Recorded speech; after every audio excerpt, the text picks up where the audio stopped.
Okay, hey everyone. This is Gabe the Nutritionist here, and today we're going to do a video on glyphosate.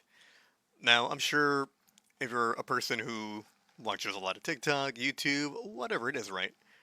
You always see videos about people complaining about glyphosate. It's a pesticide, they spray it on the crops. The whole purpose of glyphosate is to help crops grow, to prevent pesticides. You got the rats, you got the shrews, you got the mouses, you have certain bugs, and this pesticide, right? The reality is it kills these creatures. So it is, toxic. But the thing is, it's sold as an herbicide to prevent weeds from coming up and basically stealing nutrients from plants.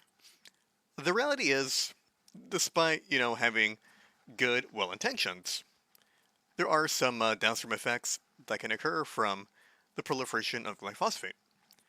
Now, this article I wrote, the whole point is to look at glyphosate, what it does, what it causes in the soil, how that relates to, human physiology, how that impacts us, and what to do about, exposure and how to, detox from it. So, okay, let's begin. So, first off, I wanted to start off with this article I wrote. They use raw sauerkraut juice to basically restore microbes into the soil. But I don't want to get ahead of myself. I always do that, and my videos are an extra 20-30 minutes long, so I'm just going to keep it short. So I want to bring awareness to the idea that glyphosate doesn't have to be a persistent pesticide pollutant stuck in our soils, affecting crops and food that is harvested. But there is a way to remove glyphosate over time. It is one of the most widely used herbicides, besides paraquat and in some parts atrazine, which I'm sure you've heard about, what makes it unique to the frogs.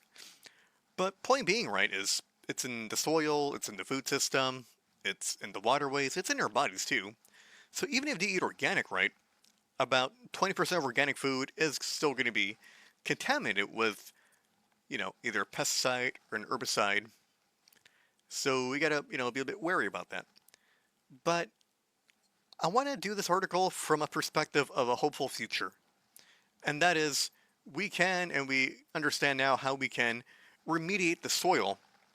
So in the future, right, for farmers, agriculturalists, we can then, remove glyphosate and AMPA from the soil so we could better improve the soil. I don't know if you guys live in a rural area or even do farms or you've seen farmers, right, grow. A lot of people don't, right? They see a fucking YouTube video or they live in a city their whole life and they never seen, rural areas. I live in a rural area, so, this is nothing strange to me. This is normal to me. But the point I want to make, right, is when you look at really rich, fertile soil, it's a very black soil. When you look at soil as it degrades over time, right, it becomes less of a black, rich color and becomes a more browner, lighter color to the point where it's just, dirt. So, people think you have dirt, you put plants in it, and it grows, right? But the reality is there's a whole microbiome. There's all this bacteria in there. There's, yeast and fungus, that do their job. You got little earthworms and roly-polies, and they burrow into the soil, and they kind of till it naturally. So there is basically an ecosystem within the soil. The main issue with glyphosate, right, despite its, initial intentions, right, is it's killing the soil. And sure, you can grow food, but when you kill the soil, you're not getting nutrient-dense food. You're losing on the cycle of the plant cycle, where you take in all this nitrogen and this phosphorus, you run it through, it goes back into the earth, things die, they decay, they go back into the ground, and then that's kind of the recycling, right? This idea that energy cannot be created or destroyed, it just kind of goes back to where it is. Same idea, we die, we go back into the soil. That's just the reality of the world, right? It's this kind of renewing stage that keeps going on and on. So part one, right, and this is going to be this research using raw sauerkraut juice where it could degrade glyphosate. And when this happens in the soil ecosystems, then that helps you a lot, right? And we're going to go back to why this is. But to be a little more specific, right, sauerkraut contains lactobacillus, leuconostoc. These are some bacterias. Organic acids like lactic acid, acetic acid. You get different enzymes and fermentation byproducts. So when you introduce raw sauerkraut juice into the soil that's contaminated by glyphosate, it was able to use the microbes for biodegradation. This means certain bacteria can break down glyphosate using glyphosate oxidoreductase, which means you could then convert glyphosate into amino-methyl-phosphonic acid. But here's the thing, right? It just stops there. And in some cases, AMPA can be more toxic. In some cases, it's less toxic. Basically, it's still a part of. But one of the issues I have, right, is when we talk about specifics, is people talk about, glyphosate, and then there's AMPA. Sometimes people mean AMPA when they mean glyphosate, and sometimes people mean glyphosate when they mean AMPA, right? So it's important to distinguish these two things. And in this case, you got to distinguish the difference in both of them, because we got to go down to like the third pathway. So the reason why raw sauerkraut juice is interesting is because you have what's called the CP lyase pathway, which then breaks down the carbon-phosphorus bond, which converts glyphosate into phosphate, which is then going to be nutrient usable, right? Because it's locked away, and glycine-related metabolites. This is what makes raw sauerkraut juice amazing and interesting, because without this, without the microbes in there, right, then you're just stuck with AMPA, and the thing about AMPA is it could persist months to even a couple of years longer in the soil. But, if you're always spraying, glyphosate, and you have runoff, then you're still going to have this perpetually in the soil, and it's going to run off into the oceans where it likes the water. And that's an issue, right? Because then you're having this runoff. And we're going to see soon at some point, and I'm sure there's been some research on this, right? Especially like the coral reefs and that kind of stuff, where the same, ingredient, glyphosate and AMPA, are going to probably cause negative detrimental issues to aquatic life. Because again, everything has an ecosystem, everything has a balance, everything has been the way it has been for, arguably thousands, hundreds of millions, billions of years, because bacteria has been here before us, and now we're killing it. So this makes everything in our current lifetime more interesting as we're seeing the ramifications of, something as innocent becoming quite devilish. So again, right, as I talked about this AMPA, right, raw sauerkraut juice is unique for its ability to break down AMPA. Glyphosate stops at AMPA, which is the persistent byproduct. And the thing about fermented sauerkraut juice, right, so it can't just be cabbage and a little bit of water and you throw it, right, and use like juice, right? No, it's got to be fermented, it's got to be there over time, it's got to, in essence, rot, right? Fermentation is basically rotting. And when that happens, right, naturally, you're able to have specific kind of microbes. You put that into the soil, those microbes live in the soil, and then they do their magic. So fermented systems like sauerkraut juice is able to introduce diverse microbes to create competition for phosphorus. This then activates the CP lyase enzyme, which further breaks down into much harmless and potentially useful phosphate and glycine metabolites. So essentially, you have here, the glyphosate. Eventually, at some point, bacteria in the ground will break this up. This turns into the AMPA. And then you put in the sauerkraut juice. You have the CP lyase. It cuts that bond.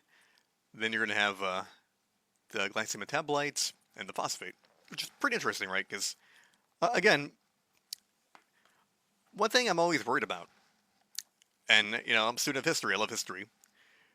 Remember the Dust Bowl from, like, the 30s and, like, this was during the Great Depression, and there was, like, some crazy, like, dirt devils, and, all the soil was going up, and we realized farmers were over-farming, The thing about crops, right, is you got to rotate them. Ancient agriculturalists knew this, the Native Americans knew this, a lot of people that have done agriculture, right, for a period of time, right, they know that when you farm a piece of land, you got to give it a break, maybe 1, 2, 5, 10 years, depending on the technique, and then you pick another piece of land to then do the crops on. That way you allow time for the previous land, which has its nutrients stripped into the food that you eat, right? you then get that time to regenerate. And then you take over this new plot of land, and then so on. Or it's a cycle.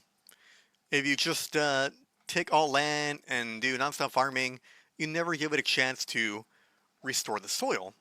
And this is one of the big issues we've been seeing, especially when it comes to the Great Depression with the Dust Bowl and bad farming. And apparently this has been, a slowly ongoing issue since like the 1870s. Well, there was interesting this issue, right, in which we had ships go to like islands deserted in I believe the Pacific to pick up a lot of bird shit. They call them guano islands. So imagine your job, right, in like 1870, 80s, was to have a ship, you go to a random island, you pick up all the bird poop, put it on your boat, you go back to the United States, you then ship out the poop, and you give it to the farmers, and then they, use it to revitalize the land, right? And it's because poop is very nutritious for what the bacteria likes to eat in the ground. So we got to keep in mind, right, that the soil is a living thing. You got to treat it right. You got to treat it well, because it's essential to the plants. If you cut off the idea that soil and plants are just a systems-based approach in which they don't really matter, if you're agnostic about it just being water, plants, dirt, then that is not farming. That is being very ignorant. This is why some inside plants die as opposed to being an outside plant, right? Because again, you got to get that microbiome going. You got to get that microbiome going right. Because again, right, we often look at the gut and our gut health, and we got to repopulate it with good lactobacillus, different strains. And the thing is, when you put the wrong things in there, or in this case, right, you could have, like a yeast growth in there because you're killing off the bacteria, which should happen in some cases. So again, right, it's understanding soil, the food we eat, how that goes into your bodies, how that affects us. Because you can't just start at food, right? You could start at food. I'm a nutritionist. We start at food, right? But you got to go back to where the food comes from, where it's sourced, who grew it, was it organic, was it non-organic, is the soil contaminated with like nickel or copper or like mercury or lead? Because that happens, right? You have some soil out there that's pretty bad from pollution. So it's important to ask yourself these questions so you can make better informed choices, right? Just like, because everything it's got to be a little more holistic in how you think of things, right?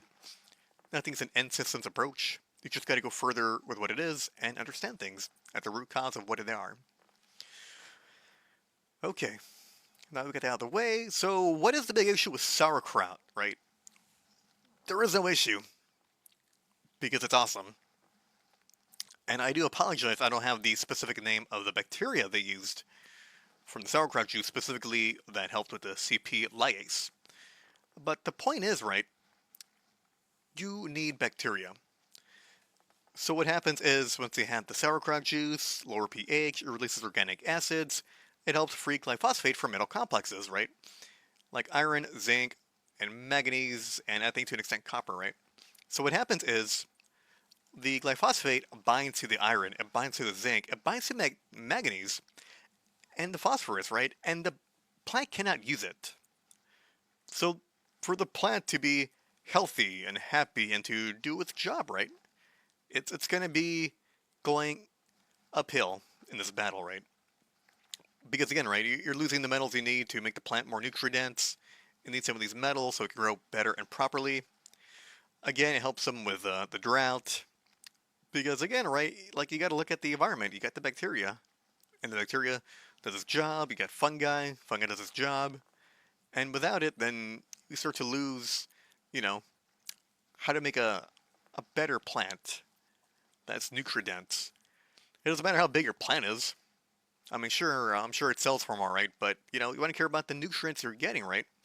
Because as it is, I think, like, if you're like a 1980s vegan vegetarian, right?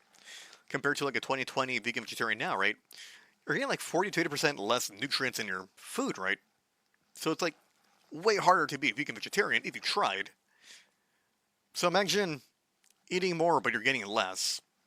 Then you could argue it's been since the use of these pesticides and insecticides that are causing issues in the soil, which we got to think about.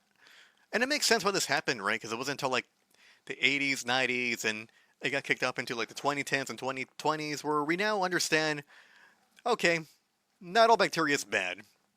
So we went from the idea that all bacteria bad to terrain theory, and now we know you got certain bacteria that helps you, that are good, and certain bacteria that's bad that you don't want.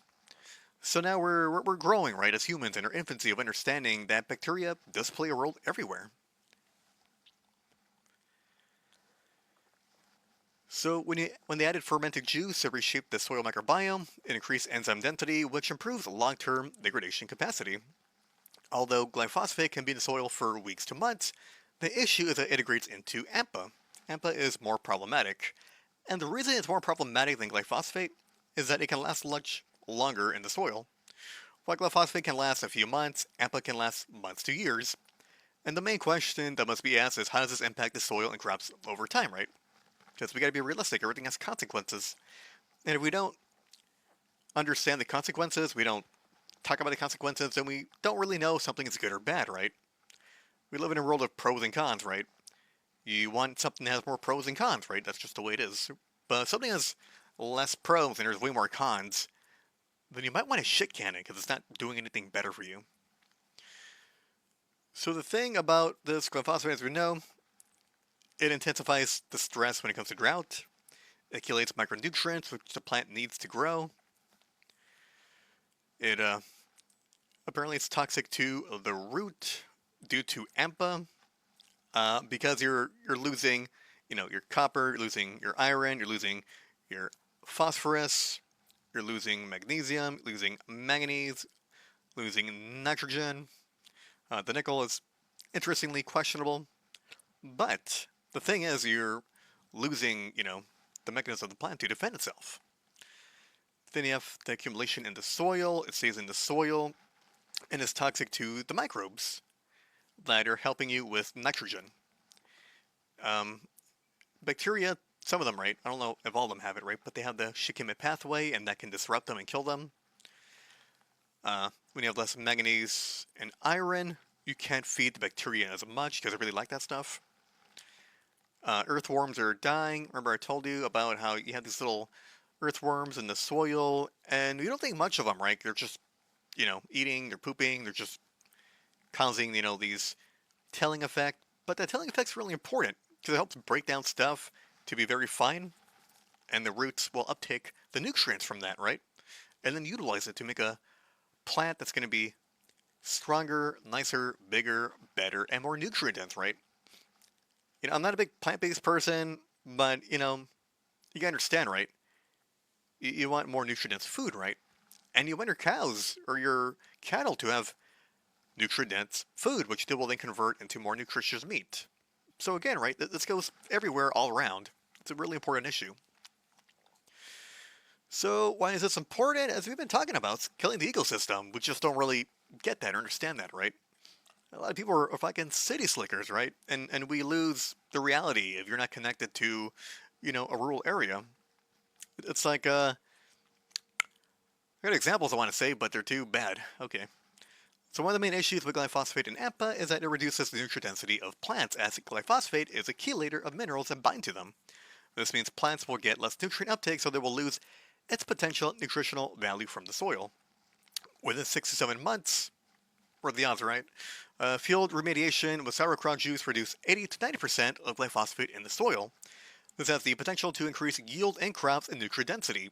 So it's only been 6-7 months, and we're seeing pretty good results with raw sauerkraut juice. And this is just the beginning of this, right? But I'm pretty sure once you have more people in the sciences, taking this idea, running with it, understanding it, breaking it down to many parts, will then probably come out with a really good product to, restore the soil to what it is.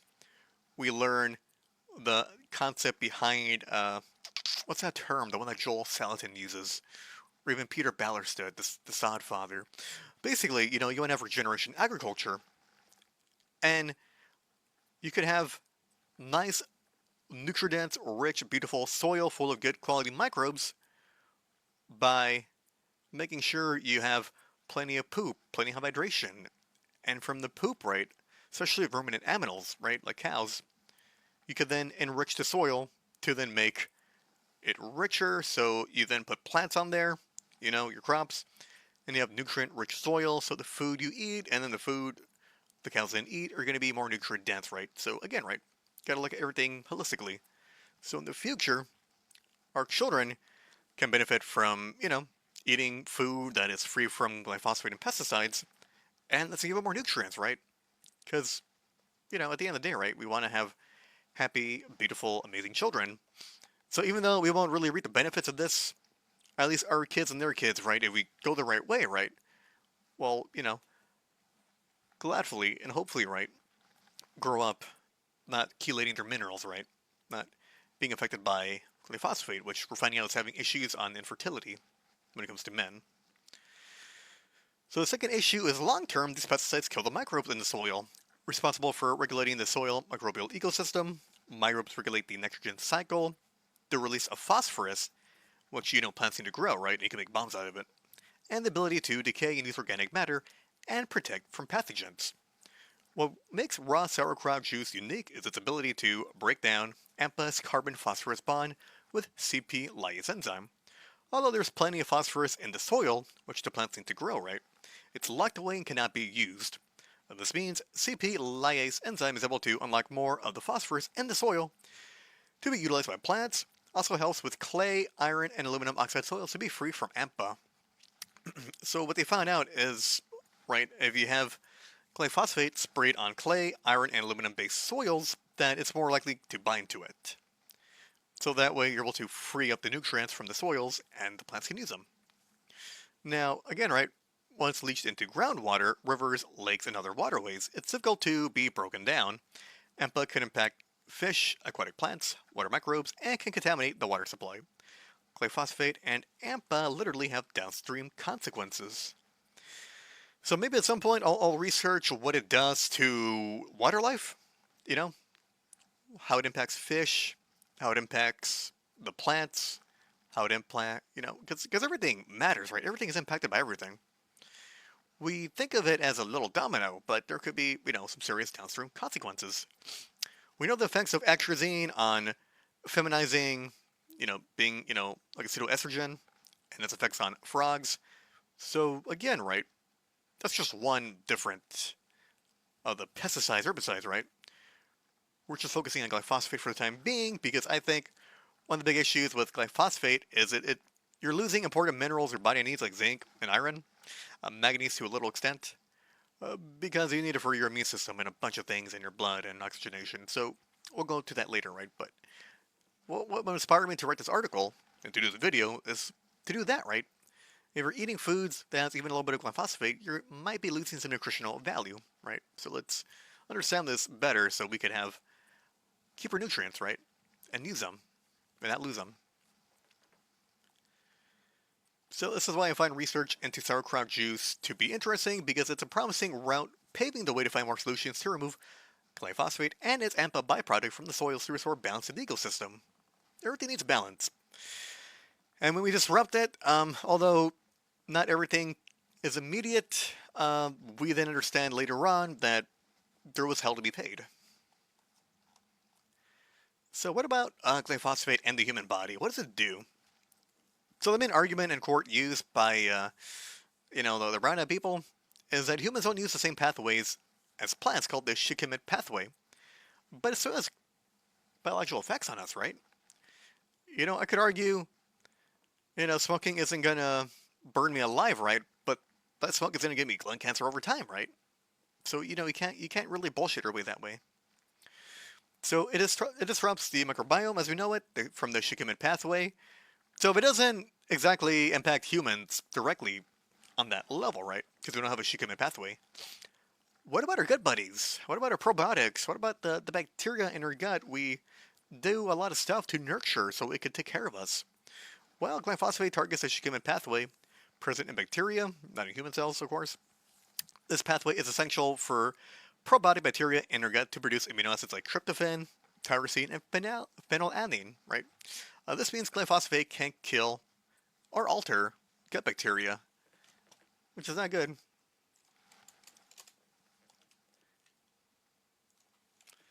But alter the gut bacteria biome, because not all bacteria is affected the same. Some could be killed or can overgrow. In some cases, when you kill off the probiotic bacteria that keeps the yeast in check, you could then get a candida overgrowth, and that's not a good thing. This results in a microbiome imbalance of dysbiosis with reduced production of key metabolites. Mental health. If the consumption of protein is not high enough, then the neurotransmitter disruption may occur for people who mostly get their amino acids from probiotic bacteria. Those amino acids are important for mental health, as serotonin is made from tryptophan and dopamine is made from tyrosine. Glyphosate exposure may indirectly impair mood regulation, affecting people's stress and alter the sleep-wake cycle. So again, right, if you're not a person that's eating a lot of meat, which I implore people to do, specifically red meat, then you're not getting the amino acids you need, and you're probably getting them from your gut. And if I remember correctly, there's something around, I think it was like 60, 70, 80% of your serotonin is made in the gut. So if you're a person suffering from mental health issues, you want, help, you want to do something about it, go get help, right? But don't neglect your diet, right? Because if you feel like shit, you're probably eating like shit. So you feel like shit, right? So I always implore people to, eat healthier, to start taking things seriously.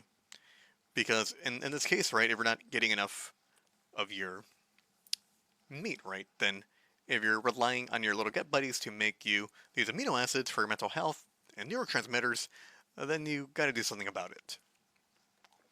So mineral chelation, this is the big one, right? I'm very, very harking on. I mean, I was just going to do this, but I feel the need to explain things, to tie things together. If I just start somewhere, people get lost. I like to carry people through the whole thing, because that's like we're on a journey together. I'm here to guide people and teach them things, right? So this is why my videos are always long, no matter how hard I try to make them short. So glyphosate strongly binds to certain mineral nutrients and locks them from being used. So there's a complicated reason for why they do that, something about the orbital ring and something about being short. I don't want to put it here because it's chemistry in a complicated way, and I'm just here to give you the straight up information. And that is, it binds to your zinc, which you need for your immune system, manganese, iron, magnesium. Let's talk about the importance of zinc. You need it for your immune system. You need it to detox, phase 1, phase 2 detoxification, tetachrome, P450, hair, skin, nails, they're all a factor. Cofactor for B vitamins, especially vitamin B6 if you have B6 toxicity. You need that. Insulin function, because you need zinc for the zinc ions. If you have problems with your acne, usually a liver issue, going back to detox. Hormonal imbalances, right? You do need zinc for your hormones. Then you have iron, which you need for the oxygenation of your red blood cells, and it's a cofactor for many B vitamins, like B9, like B12.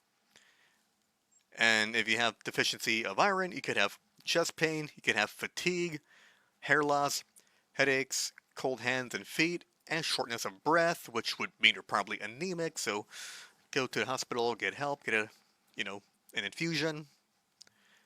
Then you have manganese, which is really important for superoxide dismutase, antioxidant in the mitochondria.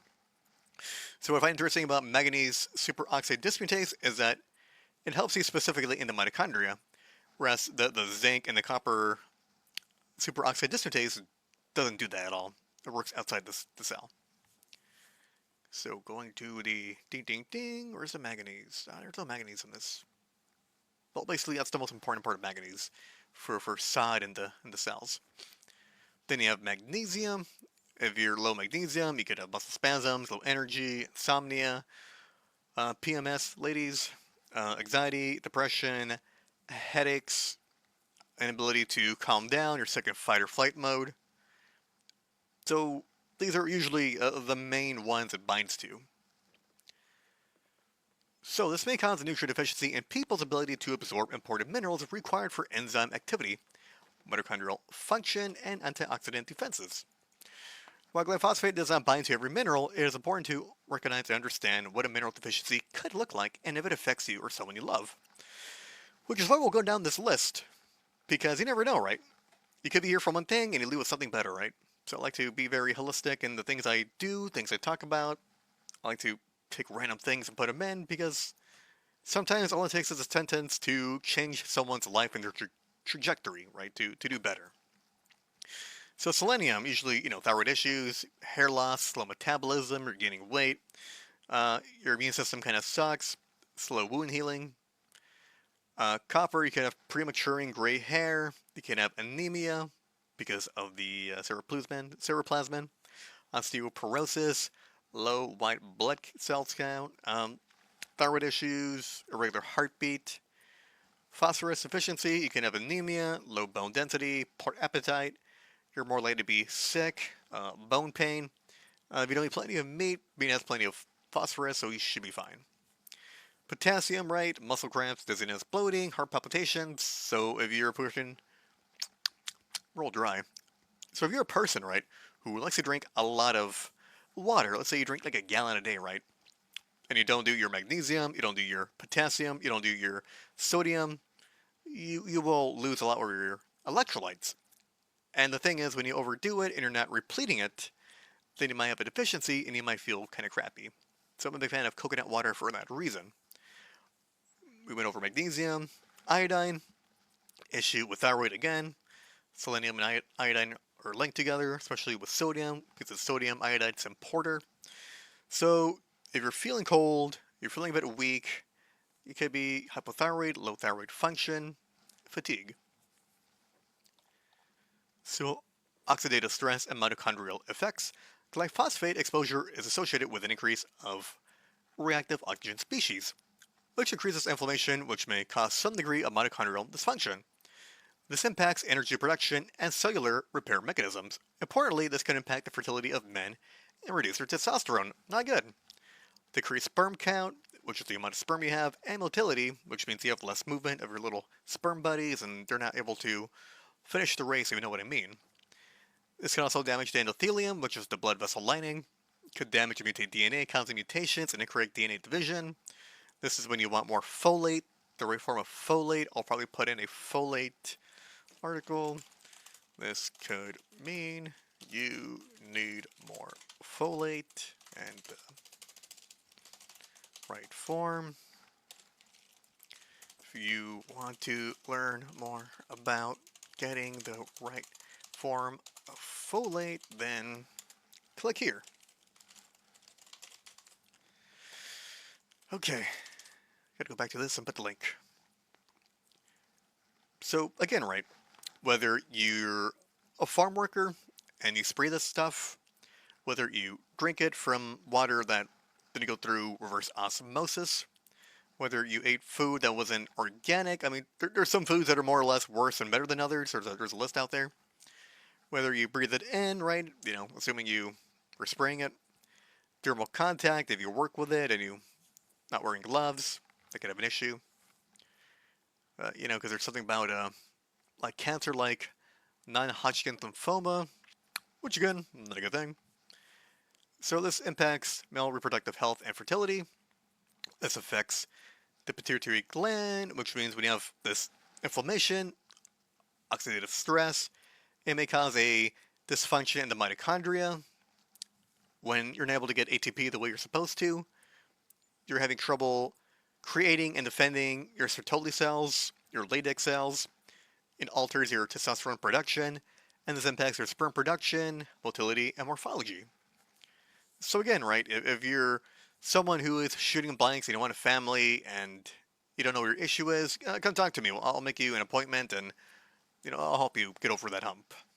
Because we need more families, and, it's kind of crazy how big infertility has become when it shouldn't be an issue, but I'll help you detox, get healthier, take back your life, and have a family, because people want that, and it's important to have a family.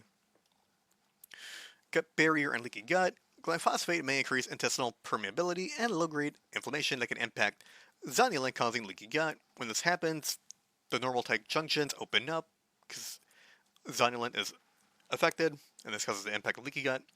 This compounds a microbiome disruption from glyphosate. Although it's not well metabolized in humans, most of it is absorbed in small amounts, and largely you pee it out. This means the body doesn't break it down well, but it doesn't mean it doesn't not affect you, right? Depending on your exposure over time and how much you get. So part 3, how to actually reduce and eliminate glyphosate. Here are some real strategies you can use. Because people have all sorts of bullshit on TikTok, YouTube. I mean, some of it's useful, but I mean, it's not gonna, you know, put the nail in the coffin to get rid of this motherfucker, right? So this is where people get detoxification of glyphosate wrong. You don't detox it like a heavy metal, where chelation can displace it. Maybe there's an argument to be made for that. It's not really confirmed.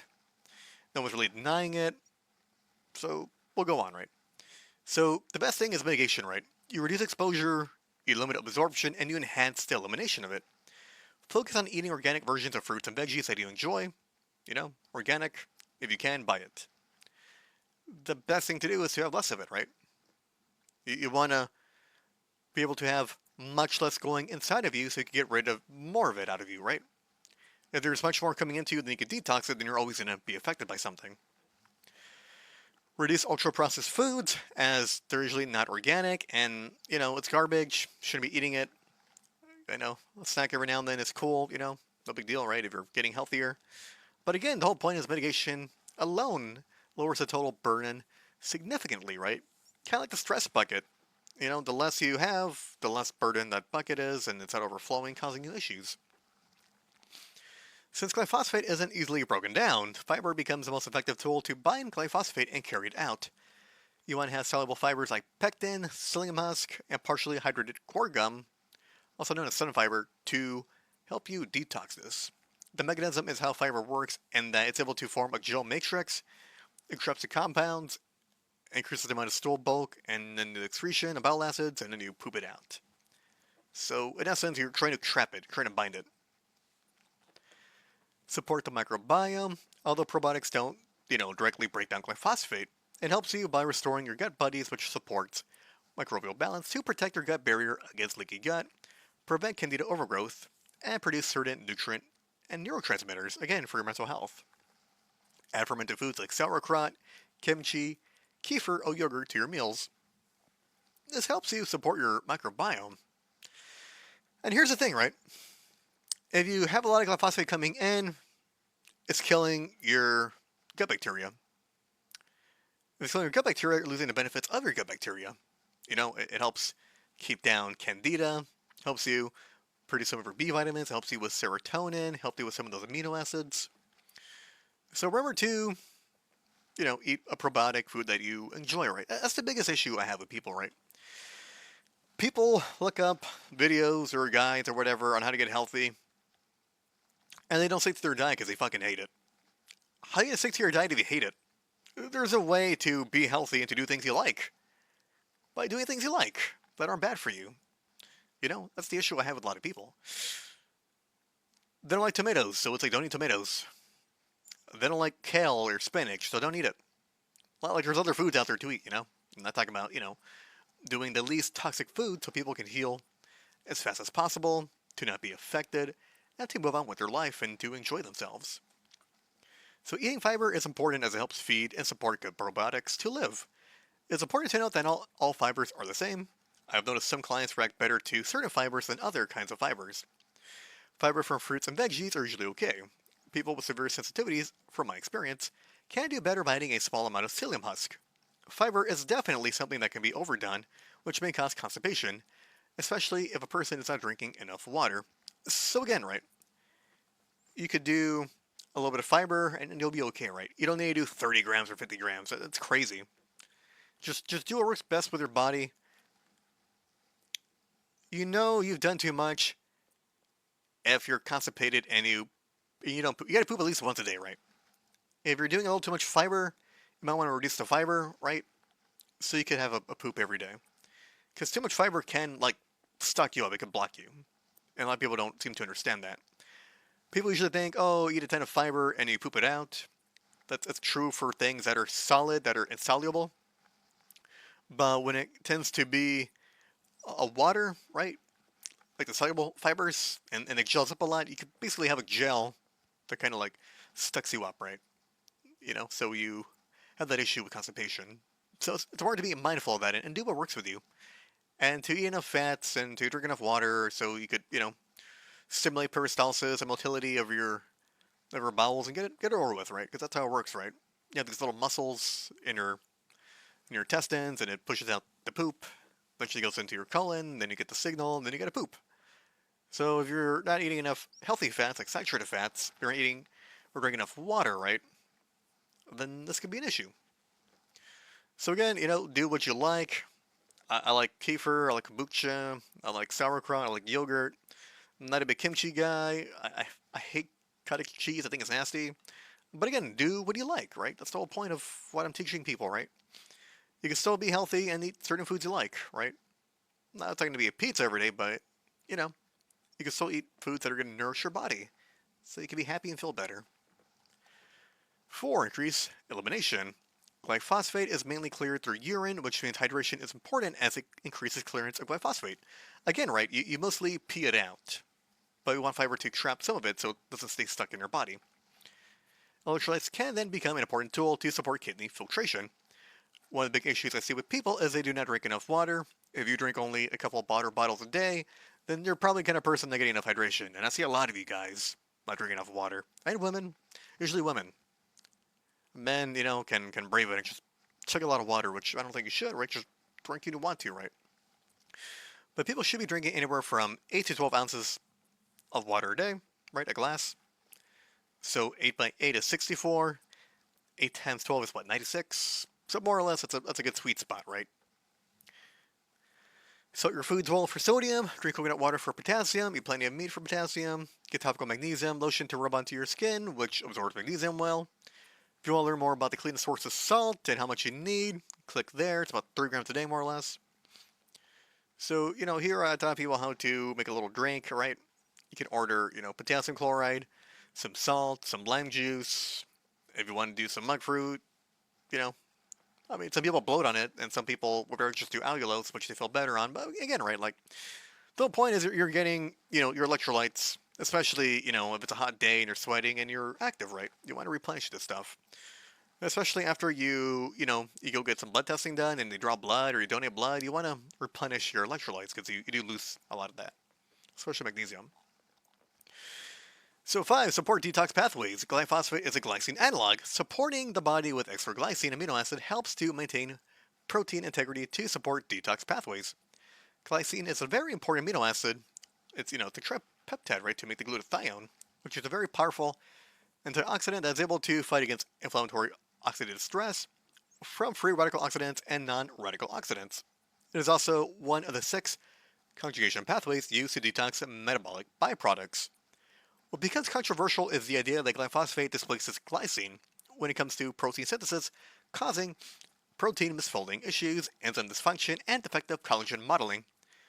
There are arguments for this idea, there's arguments against this idea. I don't really know, and I don't really care. It's mixed. People say yay, some people say nay. I don't care, because at the end of the day, people don't even get enough glycine to make a fucking argument about this. So even if this was true, get more glycine because you're going to need it. If it's not true, you're already low in glycine, so you still need glycine. So I really don't give a shit. Get more glycine in your diet, because a lot of people, even carnivores, are pretty low in glycine if you're only sticking to the muscle meat. So if you're a Central American diet or a muscle meat only carnivore, you don't really get much glycine. And I say this because people come to me and I talk to them and, we have long hour discussions. And they always throw away the tough, chewy, gelatinous ligaments in the meat. And the thing is, they get stuck in your teeth and it can be quite the chew. So people don't want to bother, right? And they cut it out the meat, right? The tough parts.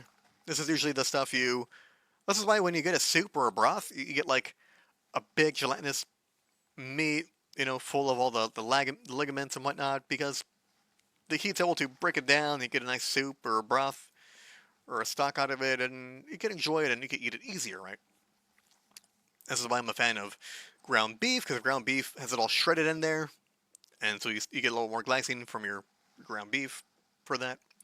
But some sources of glycine that are good could be hydrolyzed collagen protein powder. Some people say you don't need it, some people say you do need it. I think just for the sake of the glycine, it's going to be a net positive and a benefit. So gelatin powder, right? If you want to be cheap like me and you want to get the benefits of glycine, you can buy gelatin powder like Walmart. Bone broth and bone stocks from tough gelatinous cuts of meat. If you like soup and you're a soup kind of person, then don't do that, right? I'm more of a stock person. I like there to be more meat than juice, because that's just the way I am. So again, right, just do what you like, do what works for you, do what's best for you, because everyone's different. So you want to do something that's going to be beneficial for you. So you want to learn more about glycine and its sources and its benefits, then you can click right there. So glutathione support, important as we talked about. Again, it protects you against inflammatory oxidative stress, promotes cellular detox capacity. You want to learn more about glutathione and how to reduce inflammation, then you can click here. It takes you to one of my articles where I talk about this. This is actually one of my best articles, in my opinion. It's the kind of article, if you're new to health and wellness, or you think you need to optimize your health and wellness, you should read that article, because it tells you like where you should start and where you should be in your journey and when you should get some more help. Because some people start in the middle and they skip a couple of steps that were really important that were going to help them be long-term healthy. And that's the thing, right? Sometimes you skip a step, right? Especially when it comes to like instructions, you do more harm than good, right? So I just care a lot about people so they could prevent mistakes. Because people have made a lot of mistakes before, right? We're then in the power and ability setting on the shoulders of giants to then, avoid those mistakes, right? To not burn our hand in the stove that we know is hot. Or did I know that was hot, right? Mineral balance is important, especially when it comes to detoxing. People may already be lacking in important minerals like zinc, selenium, molybdenum, and magnesium. As I always say, eat plenty of red meat to restore your minerals. You do eggs too. Supplement with a low dose of molybdenum and use a topical magnesium lotion, which is efficient at being absorbed. And ending, fermented food like sauerkraut can help break down glyphosate in soil by introducing powerful microbial systems, but in humans, they don't directly degrade glyphosate. Gotta put a period here to be proper. Glyphosate is removed by one detox act. There really isn't much of a detox act. There is no like mineral one thing, as far as I've seen, right? And I hope there is that one measurable thing that removes glyphosate. But point being, mitigation is the best thing you do by lowering exposure, by and reduce absorption with fibers. Do the best fiber best for your own body that works well with you, that will not constipate you. Support your elimination pathways, right? Which is why you get your minerals. Strengthen the microbiome. So eat kefir, yogurt, kimchi, whatever you like. And yeah, basically that was it. I tried to make this 20 minutes and I hit 47 minutes. I'm just again, right? Like like I put like a minute TikTok or something or an Instagram video, and it's such a blanket statement for whatever you do because it took me like 47 minutes to explain this, and I'm sure after I'm done there'll be more questions.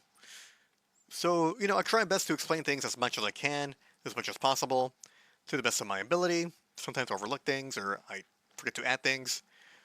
But, that's what questions are for. So if you have a question, please ask a question for me. So again, if you want to do supplements, right, or you want to do a hair tissue mineral analysis, email me. I used to have a link, but people, if people click links, I feel like they're not that serious. I feel like if you really want help, you should email someone, right? Because you have to get their email and sit down and write a letter and talk about things, right? That takes time. And, I don't want someone to just like bullshit me, right? Like I want people that want help to get help, right? So, if you're worried about mold exposure, skin issues, heavy metals, plastics and pesticides, chronic fatigue and brain fog, we can do all these testing if you want. They're kind of pricey, but again, right, depends on you. You don't need to, but because I'll help you anyway. We get the money. It's a good thing to do. If not, then, it's whatever, right? I'll still help you in whatever way I can. Then if you're a member of my Patreon, you have 30% lifetime discount of all supplements. I mean, if you want to be fucking cheap, right, you could subscribe for like a month, right? $5. And then take advantage of the link and then like never come here ever again. Just saying, right? You could do that. You get zinc, molybdenum, magnesium, selenium, folate, glutathione, low dose B vitamin complex, glycine, collagen, NAC, Glynac, vitamin K2. Consult with me if you think you need a vitamin or a mineral, because a lot of people spend too much time on bullshit supplements that don't work, that they probably don't need, that their diet already covers, or maybe you're exposed to mold, right, and heavy metals and you need like extra support, right? Because for a lot of people, I mean, it just depends, right? Everyone has a different situation. We're not all on the same boat. We're not all on the same issue. So yeah, again, just talk to me, make an appointment with me. You can email me. I prefer email because I know it's serious. And yeah, I want to help you, right? If you're part of my Patreon, please ask if you have any questions, and I'll let you know what the answer is or what I think about something. So again, thank you. Glyphosate is one of the things people are worried about, right? That's why organic is such a big thing. And I want people to know, right, that there is hope for the future in which we can eliminate glyphosate and AMPA from the soil, which gives room to regenerative agriculture to come in with cattle and crop rotations and proper tilling to then put more carbon back into the soil, right? If people are so worried about cow farts and bullshit, depending on your beliefs, that's very important, if you believe in that.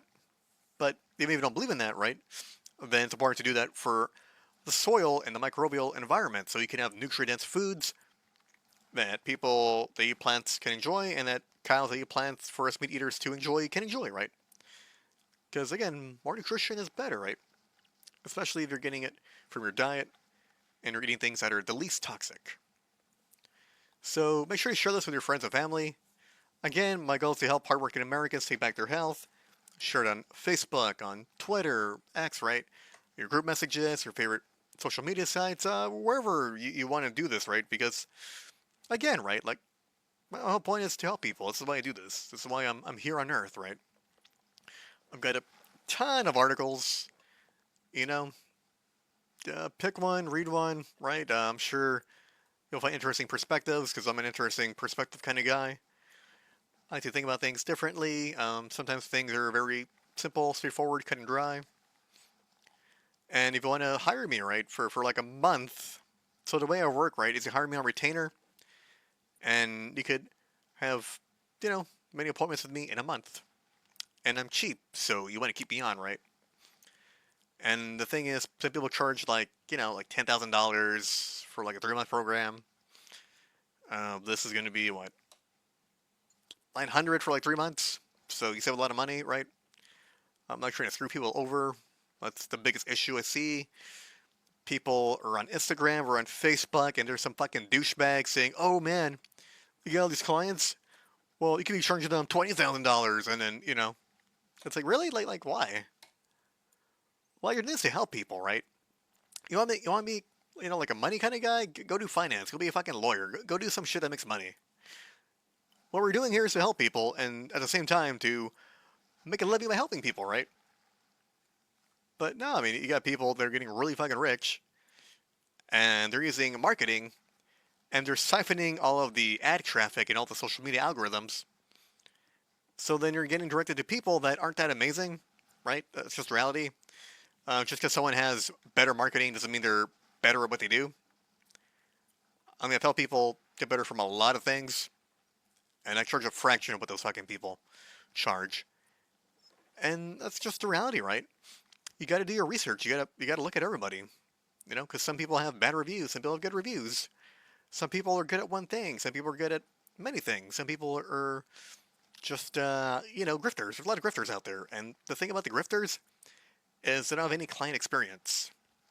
The grifters, when you confront them, right? Let's say you're a client of theirs, and you ask a question, and it's always the "I don't know" answer, or "I'll look into it," and they never get back to you. And then if things aren't going well, they gaslight you, and they're like, "Well, you're not doing what I told you to do." And maybe you're doing what they're doing, right? But they're giving you some terrible advice that isn't really personalized for your health problems and what your health goals are. Because the reality is, a lot of people, you know, they use AI now, and the thing about AI is, if you don't know enough about your industry to use AI, you're gonna get some dumb answers, you're gonna get some terribly, terribly bullshit, results, and you're not gonna help anyone. So again, right, I want to help people have hope for the future that if we do this well, we do this right, we bring a lot of attention to this, this raw sauerkraut, and if we figure out, specific bacterias, and then we put those bacterias in the ground to, completely break down glyphosate and AMPA, we could probably have a future where our kids, and their kids, and so on, right, could enjoy the fruits of the labor, right, to eat cleaner food that's going to be organic and nutrient-dense, and we have nice rich soil, and we'll be respectful toward the earth, right? And we rotate it, and we use cow poop, and we do what we can, right? Because again, right, it's regenerative agriculture. We've always been doing it. It wasn't until the, you know, idea of synthetic what was it? Synthetic pesticides, synthetic bomb making material. You know, was it like the NAPK, right? Yeah, like sodium. You got phosphorus, basically to enrich the soil, and that could be fine, right? But we want something that's gonna help us in the long term and not cause any more issues. So again, I think I spoke way too long, but again, guys, thank you. I love y'all. God bless y'all. If you have any questions, hit me up. You want an appointment, hit me up. And yeah, just message me. You know, I'm here for you. You know, I'm a cool guy. I'm friendly. I'm not some fucking douchebag that thinks he's better than you. You know, because there's some people you message and they never get back to you, and they have like a big name. So yeah, take it easy, and I hope you guys are gonna have a good week. All right, thank you. Goodbye.